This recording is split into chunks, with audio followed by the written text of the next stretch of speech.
Alright, we turned the drive power down to 29 watts. So I was getting a temperature alarm. See where we're getting out now. CQ. This is Alpha Echo 4 Juliet Charlie in Fairhope, Alabama. CQ. Got the fan going. Echo 4 Juliet Charlie. So at any station, anywhere.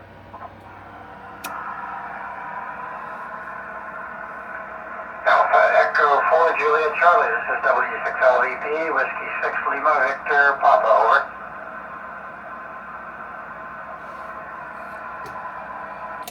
Whiskey 6 Lima Victor Papa. Strong signal here in South Alabama. 5x9, over. Hey, very good. Thanks for the 5'9". You're about 5'8" here to me in Southern California. Name is Larry. That's Lima Alpha Romeo Yankee.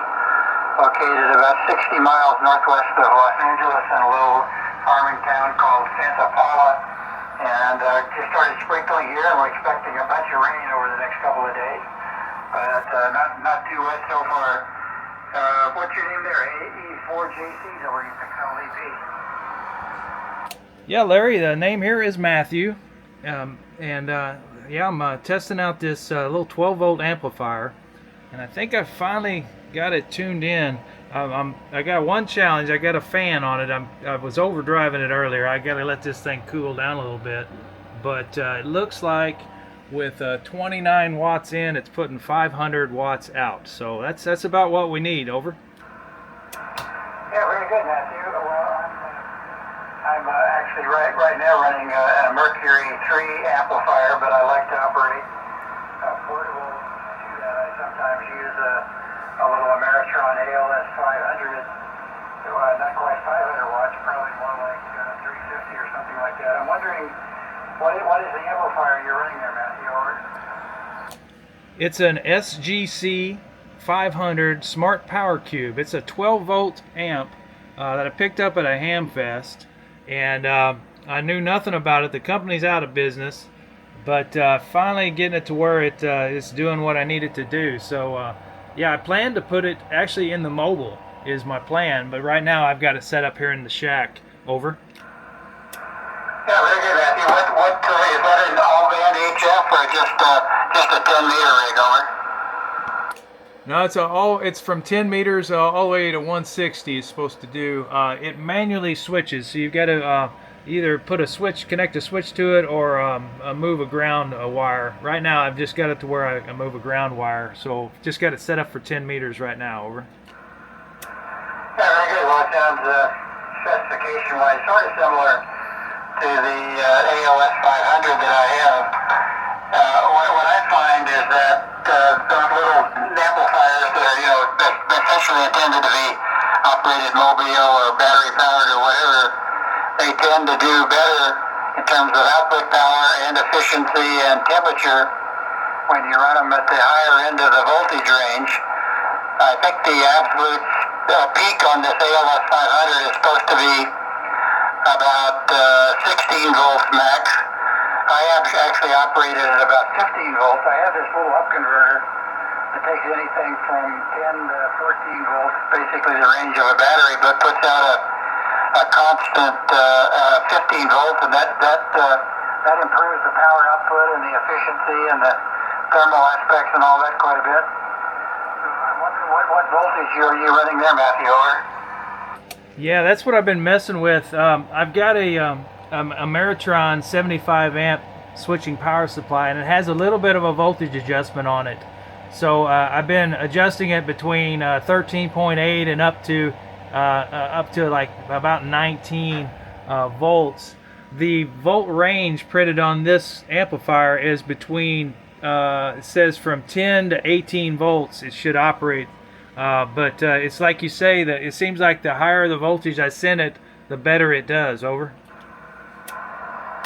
Yeah, well, there's a squared relationship. So, if you go to increase the voltage from 10 to 15 volts, I don't remember exactly what that is as a percentage, but the power increase is the square of that. So you get a real big real significant hike on output power at higher voltage, and then also the same, you get a second benefit in terms of typically lower power consumption, lower heat generation, or more efficiency. So anyway, but the AOS 500 has a total of 4 transistors. They're basically 2 separate 250 watt amplifiers in a 2 transistor push-pull, and the signal coming in is divided between those 2 parallel amplifiers, and then when it gets done, it's summed at the output. And I think that's a fairly common configuration for these lower voltage amplifiers. So I think I remember seeing a little bit of information on the amplifier you have, and the thing that was kind of intriguing to me is that it is sort of a cube. Maybe, I think, as I recall, it was like a foot on a side kind of cube kind of thing, kind of a cute little amplifier. But so how long have you had it there, Matthew? Over? Yeah, that's exactly right. It is. It's a cube. It weighs about, I don't know, 15-20 pounds.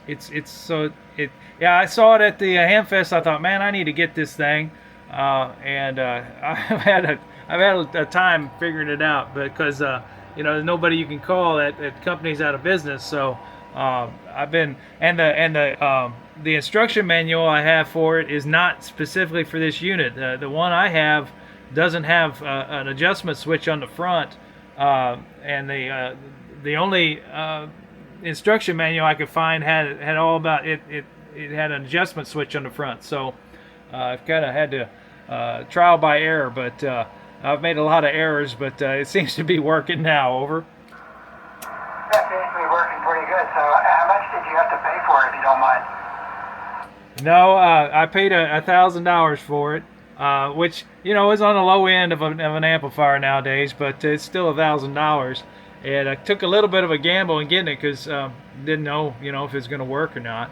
But yeah, it's doing it now, and that was a good tip on that voltage. So when I just turned it up a little bit more on the voltage and then turned down the drive, and I'm still getting the same output. So yeah, I'm going to do some more adjusting with that, and maybe take it the next step then and hook it back up to the battery, because that's my ultimate goal, is to take this thing and put it in my truck. Over.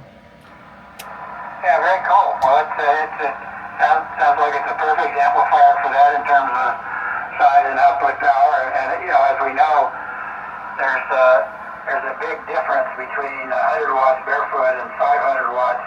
That's a much bigger step than going from 500 to legal limit. So the first 500 watts is what really counts, and it sounds like you got that going, and doing a good job. So I think you told me, but what's your exciter that you're operating it with now, and then what will you be driving it with when you get it mobile in the truck? Over. I'm using an FT891 right now, and I've got that same rig in my truck. So that's what I pretty much started out with on HF. I do have a 991A that I do a lot of work with here in the shack, but I've got 2 of these 891s that I have one in the truck and one I take portable. And man, I really, these have been a very good rig for me. A lot of guys do, ICOM and stuff, and the 7300 is a great radio, but I've had a lot of success with these 891s. Over. Well, I like to operate portable. I like to go to the beach, which is about 10 miles to the west of me, or a little county park that's about 5 miles to the east of me. I like to get outside and enjoy the outdoors, but I also like the super low noise level that you get when you get away from houses and any sort of development sort of stuff. And so a while back, I wanted to come up with the absolutely lightest configuration of a portable radio, meaning what I call walkabout, something I could actually put in a backpack.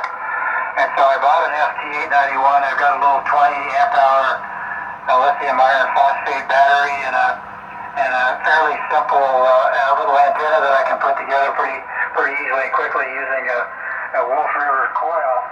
And I think the total setup, meaning the radio, the battery, and the antenna in the the backpack was like 20 pounds or something, which is pretty amazing for a full 100 watt output walkabout radio. But I just could never get used to those gnarly menus on the FT891. It would drive me crazy trying to sift through all those menus. I guess maybe if I had just got it set up and gotten happy with it. I mean, the number of menus that you need to change once you get it going is pretty limited. But anyway, I just couldn't get comfortable with it. And right now I have an ICOM 7300 that I use for that. And so rather than actually doing the walkabout backpack thing, which I probably wouldn't have done much of anyway, I load this stuff into the back of my Jeep and I go drive somewhere and set up there, and so that works out pretty good. Anyway, the 791 I think is probably the lightest and smallest full range, all band HF radio that'll do 100 watts. So it's a great set of features. It's just my old brain couldn't get used to all those menus, or. You know, I understand that I had that same experience almost in the inverse. I started with 891 and had almost the same exact setup that you have. Wolf River coil, 20 amp hour battery, and that's what I learned on. And then I was trying to improve on that, so I got a IC705. Of course, it only put out 10 watts with a battery, but I thought, I'm going to try this QRP and try to get as small as I could. And my goodness, I had a time learning those 705 menus and interface. So it's really, I think it's what you get comfortable with first. It's hard to switch back. I finally got it to where I can work at 705, but it was a challenge and a chore to figure that out. Over.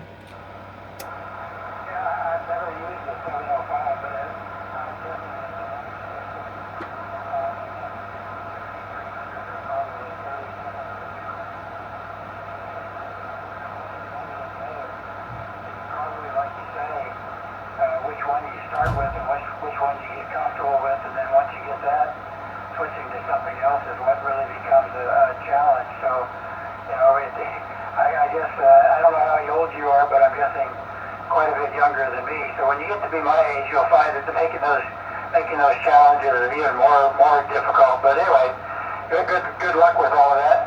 And so when you put this in the truck, what's your antenna going to be on the truck, over?